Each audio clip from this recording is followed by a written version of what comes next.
Hmm. Ah. Hmm. Another beautiful day. Hmm. Just breathing in the beautiful consciousness, the awareness. Ah. Starting to like these little seasick videos. Well, I'm not getting seasick. Maybe you will. Maybe there's a bit of a metaphor in there. Because when you start to really connect for the first time back with the soul, with the other realms, there's a tendency to throw up.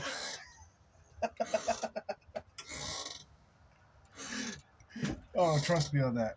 Because many a time I've sat here on this bench and all of a sudden I'd be, lost in bliss, and there goes, I gotta go run to the bathroom and throw up into the toilet. I don't know. It's a fun way of starting a video. You'll have this nauseous feeling a lot of times. So just a little warning if that starts to happen at some point. That's all it is. It's nothing to worry about. If the videos make you nauseous, it's just, look away.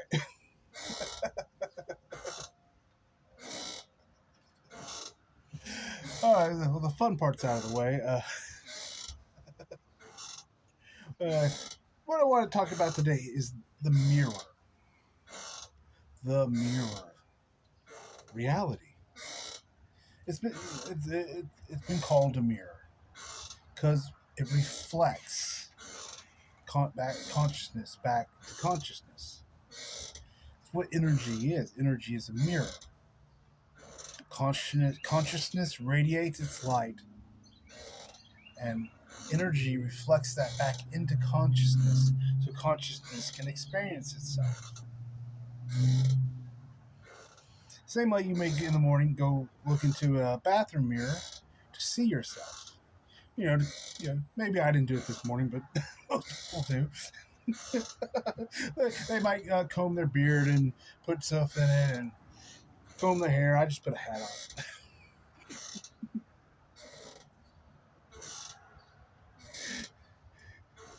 Nothing wrong doing either one.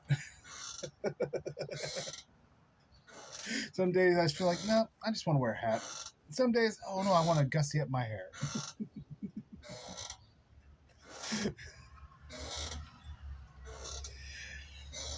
But it reflects. You can see yourself. How would you know what your face looked like if you couldn't look in a mirror or look into the reflection of a puddle or into some chrome or something? But you would never really know what you look like. You kind of touch yourself, but what does that actually look like? You'd only be able to see what other people told you look like. You'd be able to see, oh, I did this painting of you. This is how I see you. But you'd never be able to see it through your own eyes unless you had a mirror. So energy can be thought of as a mirror. That's why it's the as above, so below, as within, so what? It's all mirroring each consciousness.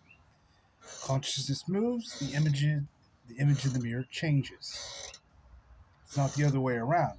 I've heard this talked about before in spiritual communities. The idea is if you're looking at a mirror, you're waiting for it to change. You're just going to stand there. You're going to sit there for a long fucking time because nothing ever is going to happen. It happens internally, then it reflects in the mirror. I have to, if I want to, right now, I'm kind of looking into a mirror. I'm looking into this phone between the camera, and it's showing my face back to me. If I want to smile in this video, I can't just look into it and go, why am I not smiling? There's no smiling happening. I'm upset. There's no smiling. I have to smile. I have to do it. It comes from within. The video will only reflect what I did right now. It's not going to make things up. It's not intelligent or it's not conscious. It's just reflecting what you put into it back to you. And the reason I talk about energy so much, suppose I'm teaching people enlightenment, but I talk more about energy because once you understand how energy works, you will feel a lot safer. Once you truly understand, that's why I have said before, the realization of I exist is a beautiful and life-changing realization. But so is the realization that comes, energy serves me. Energy reflects me back to me. It does whatever I ask it to do. It is in service to me. And I get to choose what it does. That's a very big realization.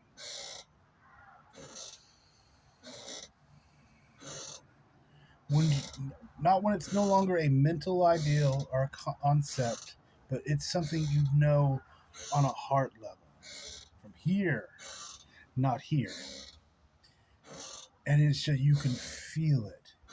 And then you open yourself to it. You'll let, when that happens, you let down a lot of the resistance that you were putting in. Because you'll just realize, oh, I'm creating this resistance that I'm getting back. So you'll slowly, surely stop putting resistance into it. And that makes life much easier, much simpler, a lot less suffering.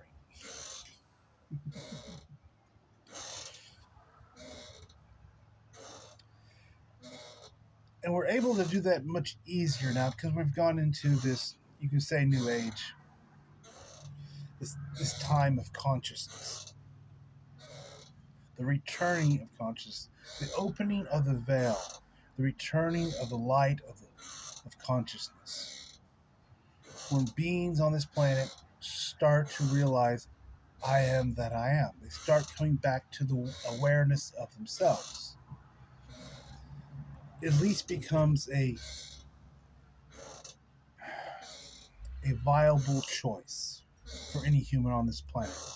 Anybody, you don't have to spend lifetimes and lifetimes in the mystery schools like you had to in the past. Because a lot of these lifetimes, I've talked about before, you don't have to live 1,000 lifetimes on this planet to become enlightened. You can do it or 2 or 3 or 4, but it can be very difficult.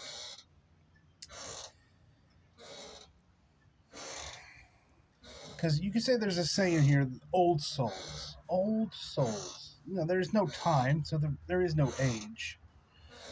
So how does a soul being, if there is no time, if there's no, like, I'm a 5-year-old, I'm a 6-year-old, now I'm a 7-year-old, now I'm an 8-year-old, how does it define its age or its maturity?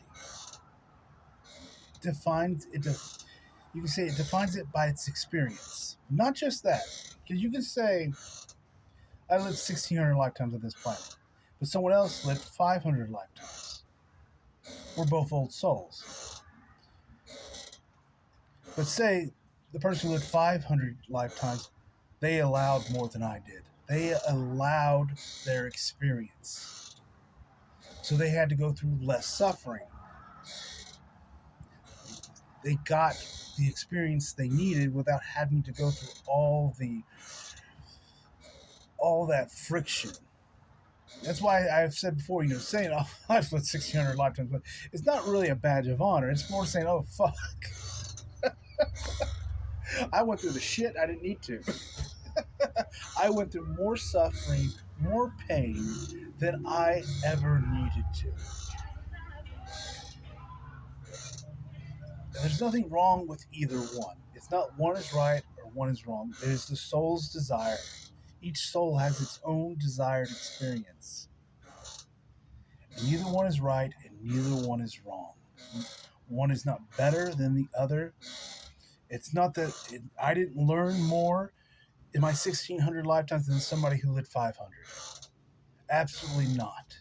I just went over the same experiences over and over again because I guess I like torturing myself. Sometimes I wonder.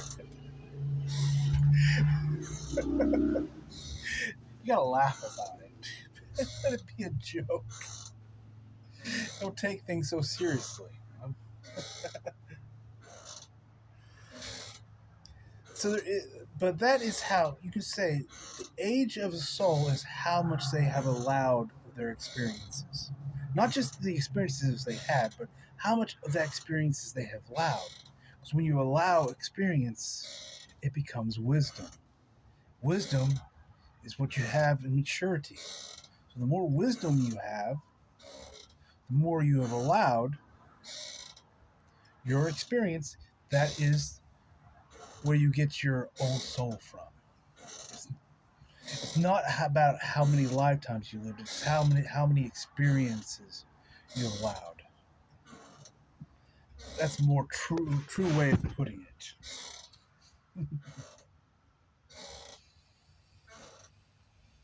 Oh.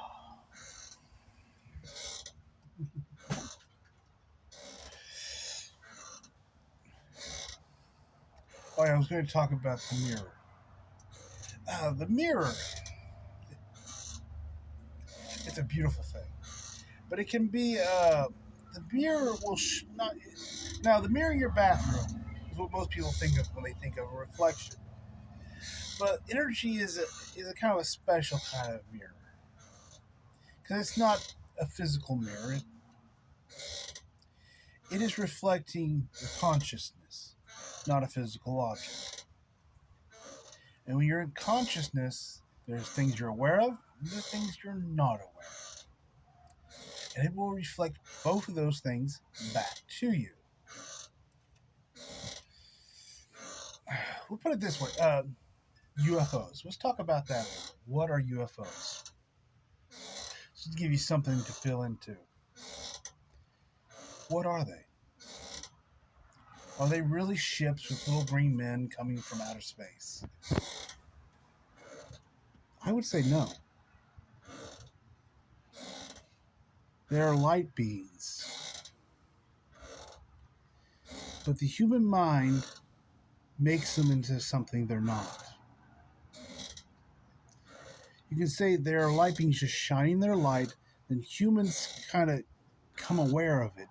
Or maybe they light beings intentionally, it's kind of a contractual thing. Like, we're going to do this, it's going to make people look at something and ask a question. Now, the humans are going to usually take that into a really weird direction where it doesn't need to go.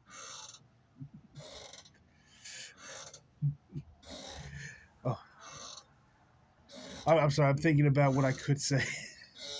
a part of my human is debating with the soul if I should say it or not. They can get confused by that. The soul says, "No, go ahead and say it." That's the beauty. If the human ever gets in the way, it's like you get some of that mind chatter come in. It's like, oh, I could cut. You just take a deep breath. Listen for the answer of the soul. It comes right in. Said, no, nothing to worry about. So I'm going to get a little bit more deep than I was probably, my human was ready to talk about. Not too much, but just to give you something to feel into. Okay, let's go back to the UFOs. What are they doing? What is the strange thing about UFOs? They define physics. Like a master who can float defies physics. You shouldn't be able to float. Gravity should hold you on this planet, but it doesn't. I would say UFOs are light beings. They're shining their light. They're just being visible. They're not actually doing anything or trying to do anything. They're just being there, bringing their energies into this realm and shining it. Their light, their consciousness, so people can be aware of it.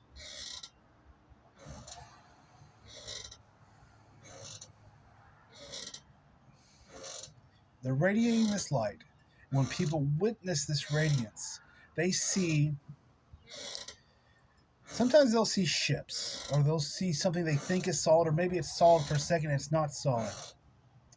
Or they're really seeing, they're just seeing the mind is making up geometry. That's why some of these spacecrafts have.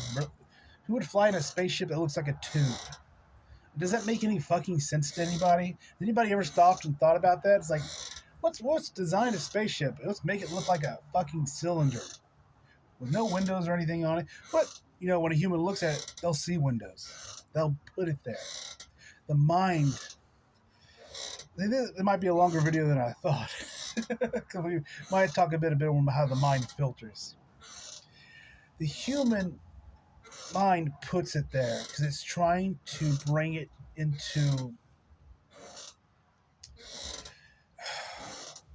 accordance with its beliefs. It's trying to make sense of it. So it will take this, it feels a geometry, it feels it's another being. And it feels there's this movement that defies gravity, this movement that isn't held by gravity, that isn't held by the laws of physics anymore, that isn't at war with that physics.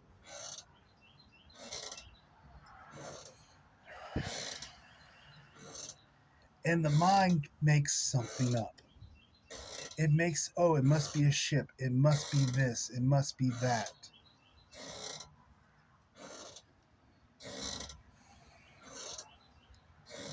That's all you're seeing. Is a being who's come down and said, I'm just going to shine my light and let the humans do with that light what they want. I'm going to show them physics are not what they think it is. I'm going to show them they're not alone. There are other beings here. That's all they're doing. Humans put everything else on top of that.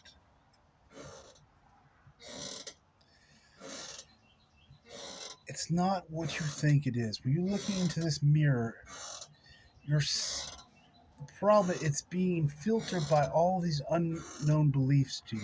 And all of those unknown beliefs are being put right in your face. That's why it's always been said, with those with eyes to see and ears to hear. Really, with those who are aware. That's all that means. Those who are aware, who can look past the illusion and past all those belief systems that they've created in their mind, and see the truth. They see that there was never a mirror in the first place. The mirror was just a piece of glass with some reflective film on the back of it. That's all it ever was. It was just energy. The true being, the true thing that was living, was not what you saw in the mirror, but was what was looking into the mirror. It brought all the life into the mirror.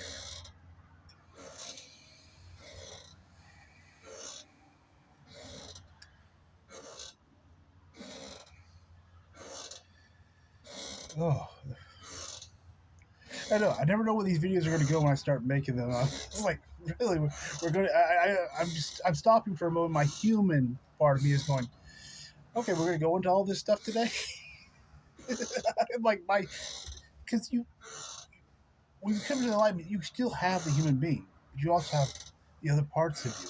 They're all you. So you take a moment. The human will it's just checking in with the other parts of itself before it just starts yabbering on about things. Goes into the experience of making the video, because it's not the human who makes the video. The human experience what it was like to make a video, but it didn't make it. The human is not creative. The human just experiences creativity. Creativity comes from the I exist, from the soul.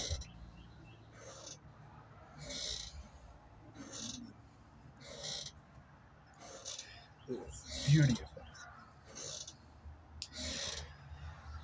So what you see in the mirror a lot of the times, like aliens, is not what you think it is. Your mind will make things up. It will give you a lesser reality. There are those who, and we're going to talk a bit here now. I think I've brought it up a couple times. the ideal of you have these angelic senses or divine senses. These senses are like the human senses, like smell, taste, touch, hearing.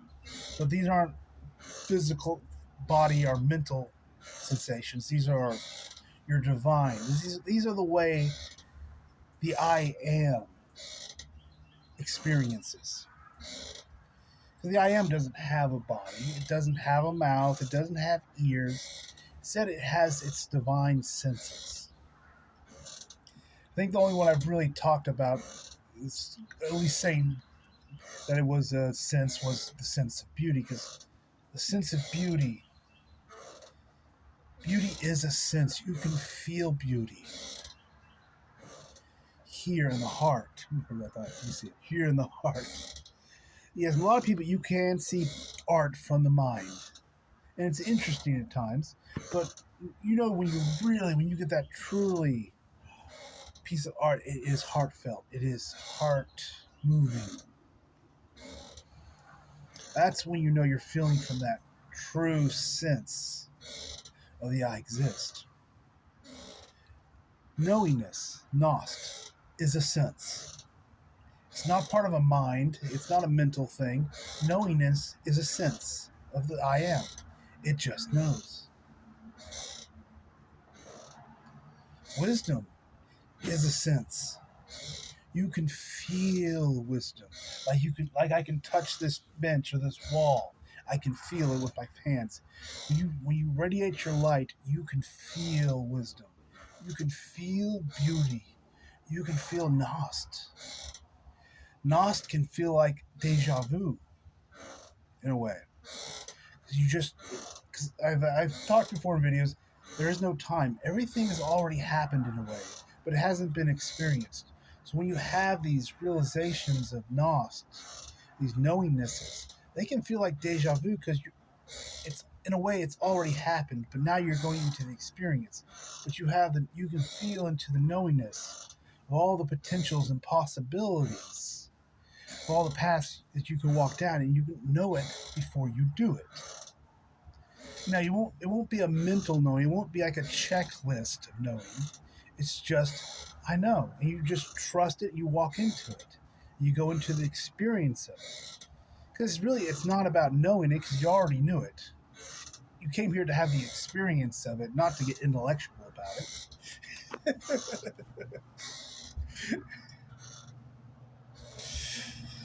So I just wanted to bring that up, the divine senses, because now I'm going to talk about the clairs. You may have heard of the clairs, people who can, psychics,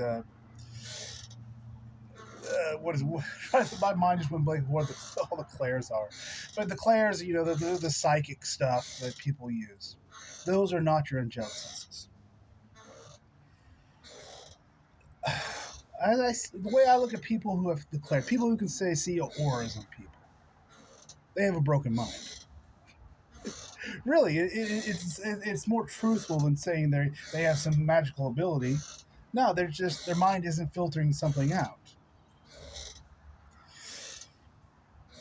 and then they'll see these things as mind will try to make sense of it, make it into colors and things of that nature. Just the same way you're looking at a beam of light, and you assume it's an alien spaceship. You assume it's gliding and darting all over the place when it's just radiating.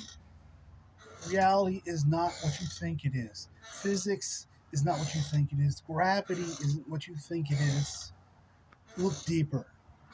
That's all I'm saying. Look deeper within yourself.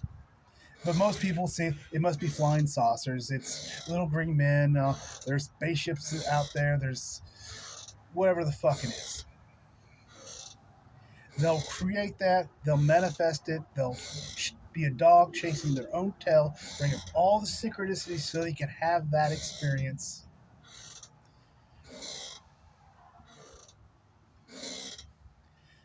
Some of those people are going to be really disappointed when alien contact actually happens, and it's nothing like they thought it was going to be. Because it's not that. It's realizing we're not alone, that there's consciousness.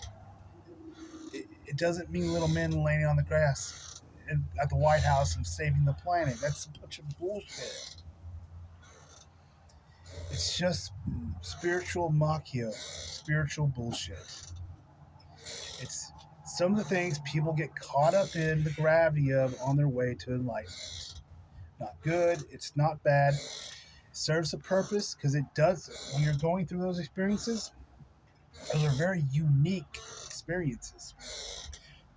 And I am loves experiences. I was like, oh, I can have the experience that there's little green men in spaceships flying around coming to save the day. Well, that sounds like fun. I'm going to go do that. Then you do that until like you get bored with it. And then you're like, well, I want a new experience now.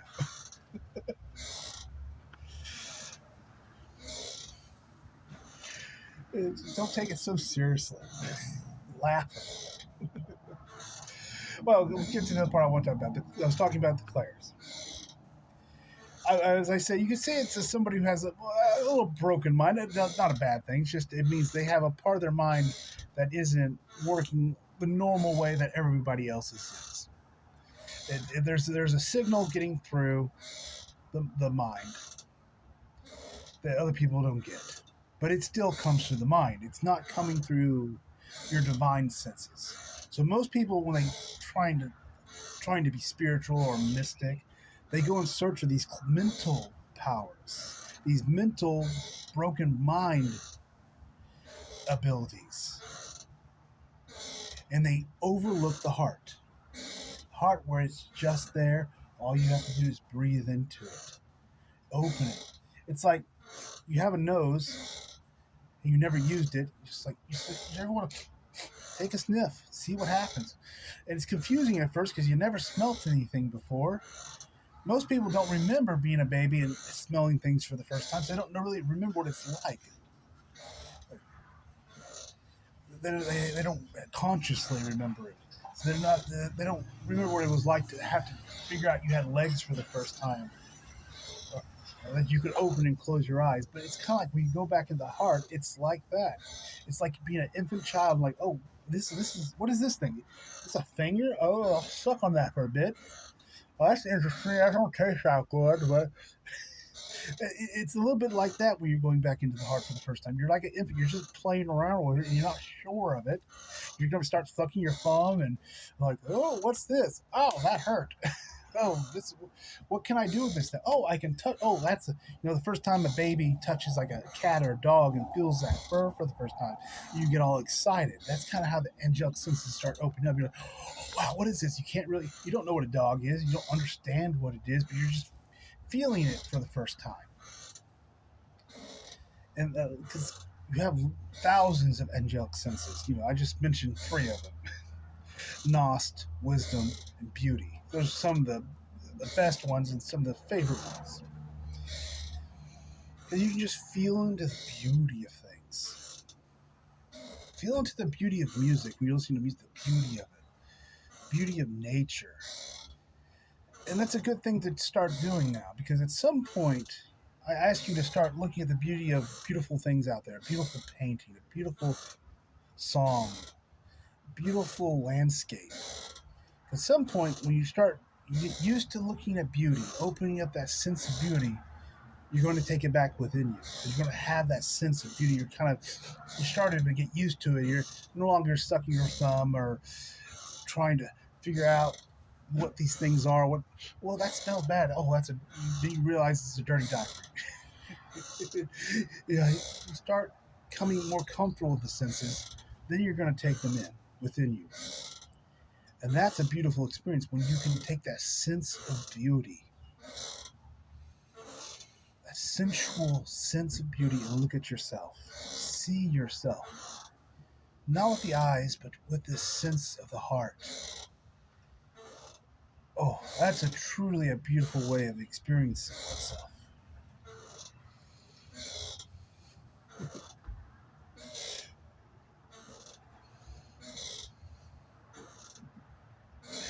Oh, I love the sense of beauty. I get lost in it a little bit sitting here. Just like, I can feel it. The heart is just vibrating. Beauty. That's why I can sit on my porch and just look at the same beautiful trees every day. They're so beautiful. I think you've watched my video a lot of times. It's beautiful. It's beautiful. This is beautiful. That is beautiful. That is why. I'm just sensing into its beauty. And once you start sensing that beauty, then you don't want to stop. Because you love looking at the beauty of yourself. You can say, I guess, the I am is a bit of a narcissist. Not in the human sense, but in a divine sense. It loves itself.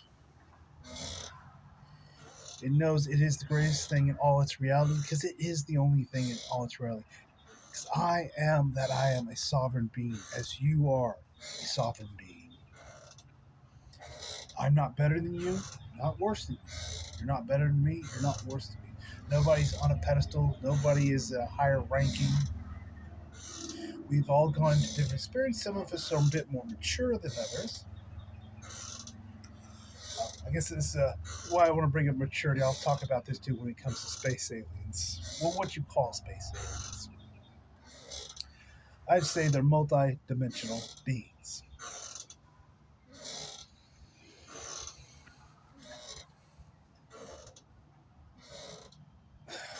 The multi-dimensional beings, what you call aliens or angels, whatever, do not have the answer.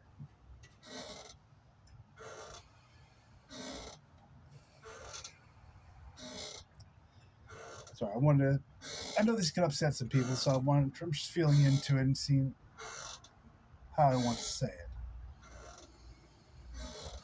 it. I'm going to just be kind of blunt and simple about it. They're not who you think they are. They're not evil. They're not bad. Most of them are just immature. As I've talked about earlier, where does a soul being in its age, its maturity from? To say one is an old soul by how much it has allowed.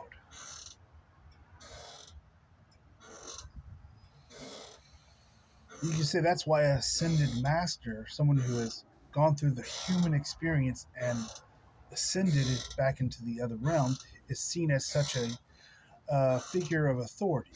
It's really more of a parental figure.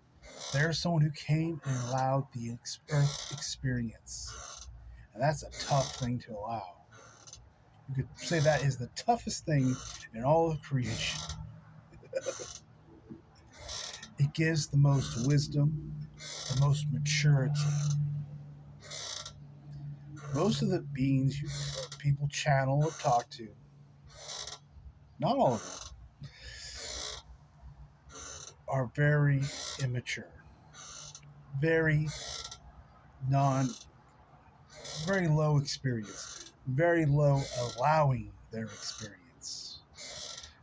Put it this way, they haven't come to Earth. So if they haven't been here on Earth, and they haven't allowed the experience of Earth to come into wisdom, what the fuck do they know about Earth?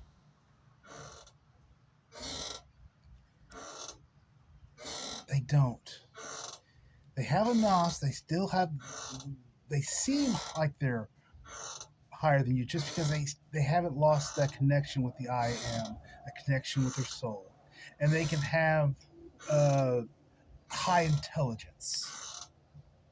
But intelligence is bullshit. Intelligence is interesting, but it's a mental thing. It's a limited linear thing. You know, I can have a really fast computer, so what? I don't give a shit how smart you are. AI is going to be smarter than any human on this planet very shortly. It won't be a bragging point anymore. I can just look at it, my computer can do that.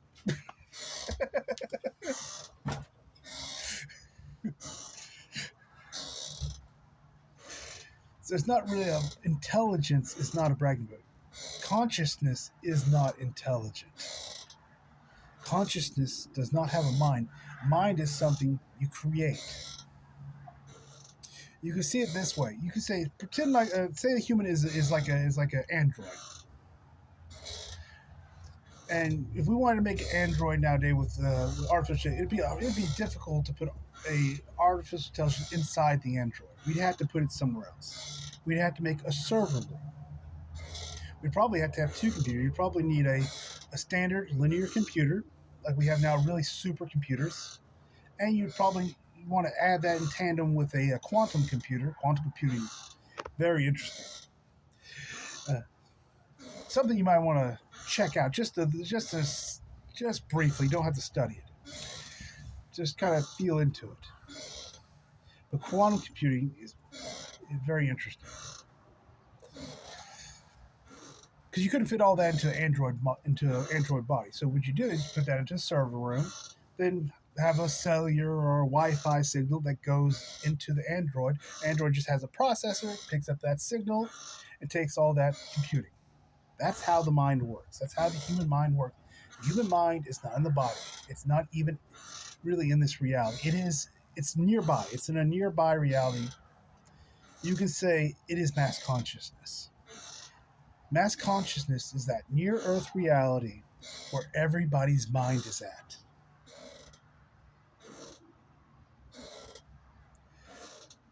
That's a that's a fucked up place. Yeah, it's a tough place to be. It's where everybody's thoughts are. All the garbage, all the stuff they're aware of, all the stuff they're unaware of. It's all in the soup in a way. That's mass consciousness. And your mind is connecting to this mental mass consciousness. So when I'm telling you to get out of the mind, I'm also telling you to get out of mass consciousness. Because as long as you're in the mind, you're in that soup with everybody else. Your mind is picking up all the other signals coming from everybody else, and it's a fucking war zone. So allow it, walk away from it. Not for me anymore.